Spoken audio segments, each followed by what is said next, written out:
Hi everybody, welcome to my Module 5 accessibility evaluation of two different resources. So the resources I chose to do are our Spartan Learning Portal, which is basically Canvas, as well as a Google Slide. So first thing, just apologize for my voice, it sounds a little different. I am battling a cold right now, and I am in the process of losing my voice, so I need to hopefully get this video done in one try. Second thing, just a little background, you're going to see a different name than mine up here and up here, Metelsky and Leister. So a little backstory of what's kind of happening at my school right now.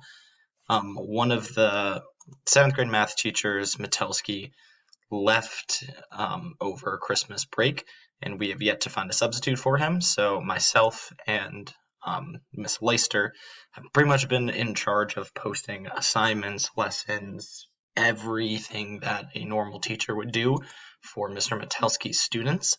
So it's been a very stressful time, but at the same time, it's been good practice, and it's been a good time to be part of this course to help me give me ideas.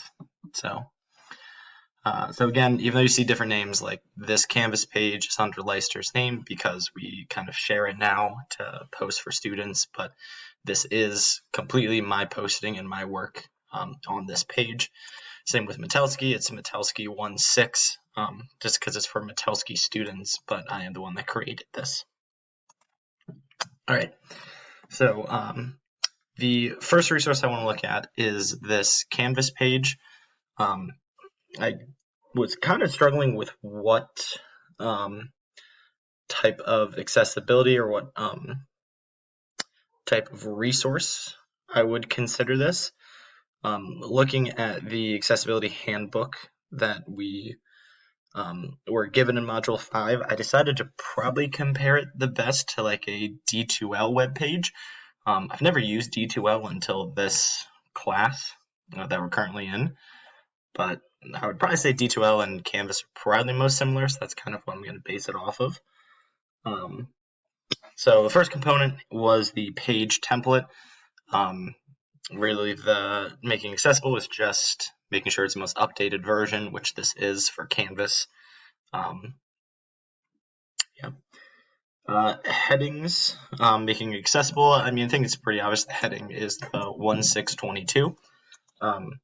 It's not bold or anything, but it is bigger than the rest of the text in the page. And if you go to like modules, you can see this is some old stuff. It is labeled the same way for all of them, so they can easily access and tell what day we're supposed to be on. Most recent is at the bottom. So this was 1.6, I think. Yeah, okay. So I think that is pretty similar. Images, I don't really have any images listed in here. I have some embedded videos that just helps them go through solving one-step equations with reciprocals and whatnot, and fractions. So I don't really have any images, but I do have videos. So I have them at the bottom of the video or at the bottom of the page, but I think it's pretty accessible. They are embedded, so they don't have to click on any strange links. They can very easily see what is expected of them in those videos. What else do we got? Lists, I think is formatted pretty easily for them. The most important aspects is the agenda, which is labeled or listed as 1, 2, and 3. The bullet point lists are things that aren't really as important to get done in order. It's more things that are just listing and separating. So block 2, 3, and 4 are just bullet points. I think that's pretty easy for them to tell. Maybe this is under independent practice. I can see how it might be a little confusing since I go from numbers with parentheses to bullet points to numbers with dots. Maybe I should have found something different to use here for this set of lists. But at the same time, I wanted it done chronologically, so it made more sense to use numbers than bullet points. Maybe it would have been better to use like letters here. So that's one thing I think I probably could have changed to make it more accessible. Links, I don't have just random links laid out. I did attach the links to text in the page. So I think I did a good job with that. I think it's pretty accessible. It's pretty easy to tell if you're going to click on this link. It's for block 2, for block 3, for block 4. When you need to read through the slideshow is linked, and that's going to take you to the slideshow. Joke worksheet is linked. It's going to take you to the joke worksheet. And same with play pause it and the form. Each one takes you to exactly what it's expecting you to take it to. Other things in here. Don't really have any tables or really any color contrasts. Don't really know how I would add any different color. I mean, when you add links, it automatically changes it to blue. So I think that's just nice so they can tell which ones are labeled, but that's not really something I did. That's just something I think most online resources do. And then math and science, don't really have any of that incorporated in here. And just multimedia, as I said before, I had the videos embedded in here as well. So yeah, I mean, overall, I think I did a pretty good job with this. You can tell this was back on 1.6.22. I think I did a pretty decent job making it accessible for all learners. And I kind of needed to because I'm not actually in with this class each day. They just have a random substitute. So trying to make it as accessible and easy for them to follow along was a big part of my goal in this. So hopefully you agree. I think I did a good job. I'd be curious to hear your feedback if you would change this in any way, shape, or form. The second resource, kind of just piggybacking off of this, is the slideshow, which is on Google Slides for this lesson. So again, I was really trying to make this accessible that students could read through the PowerPoint and kind of understand how everything flows. So the outline view, Google Slides doesn't have an outline view, but you can see pretty much all slides have some form of text attached to them so they can see how it goes. A lot of them have animations to them so you can kind of see how steps work. So like this one, if I go right to the slideshow, this is how it starts. It shows you that the first step would be multiplying by the reciprocal, which is a -4/3.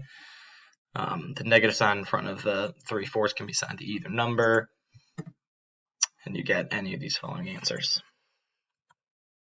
So I think the overview and the layout of the slideshow is pretty accessible. I created each slide by actually creating a new slide. Whoops, not that. By creating a new slide and just make blank one, just so that the format stayed nice for them.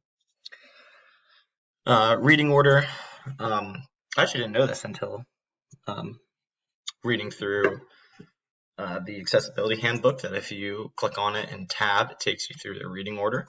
So I thought that was kind of cool. I didn't realize that. Going through, I think everything goes in the order it should be. I'm confused why it goes like this for this one, but I think it's just because the whole text box is here, and then because Google Slides, you can't actually create equations in them, which I think is something I'll talk to later. I need to take screenshots of equations from Word and paste them in here. So I think the reading order makes sense. Like it starts here, goes to the big picture, it goes to 2 equations, then what you do to solve them. So I think that's accessible. I think that's what I was talking about. Yeah. Images. I do have a lot of images throughout here just because, again, you can't really attach equations to them. So, or you can't like create equations in slides. So all the equations you see here are images attached to the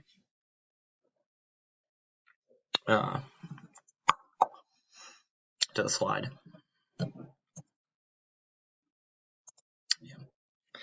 Yeah. Lists. I don't think I have too many lists in this PowerPoint. I mean, it's not really listed there with ones or bullet points, but I probably could have listed that as bullet points. I wouldn't use numbers there. It's just very similar to the Canvas page. I just want them to click one of the 3. I do think I have lists at the bottom here. Yeah, practice options. So I do have this listed with numbers, not bullet points, because I would like these done chronologically. The one set of equations is the first thing I want you to do, then the IXLs, then the riddle worksheet. So I think that's pretty accessible. It's the only real list I have incorporated. Any other components? Table, the only table I have is here, but each block is being used. I think that's accessible. There's not anything that's not being used that would cause distractions. Colors, I mean, all of my headings are colored the same way, just that it's easy to tell, like, hey, this is the heading, this is the topic for the slide. Then yeah, everything else is typically the same color. I do have some things highlighted in yellow that's super important for them to take note of. If I recall, I believe there were guided notes for them to fill out along with this. So as they read through it, what was highlighted is what I wanted them to fill out on their notes. Color. And then kind of talk about math and science. I can't really insert equations in here, so it was a little bit difficult. There's a lot of inserting pictures and then just typing in what I want it to look like. And the last one was video and audio. I don't have any videos or audios attached to this. The video and audio was in the Canvas post. So yeah, those were the two resources I decided to look at. Again, Canvas post and Google Slide. So overall, I think I did well. I hope you guys agree. It's definitely something I've been striving for, especially with taking over from Metelsky's classes online. So thanks. Bye.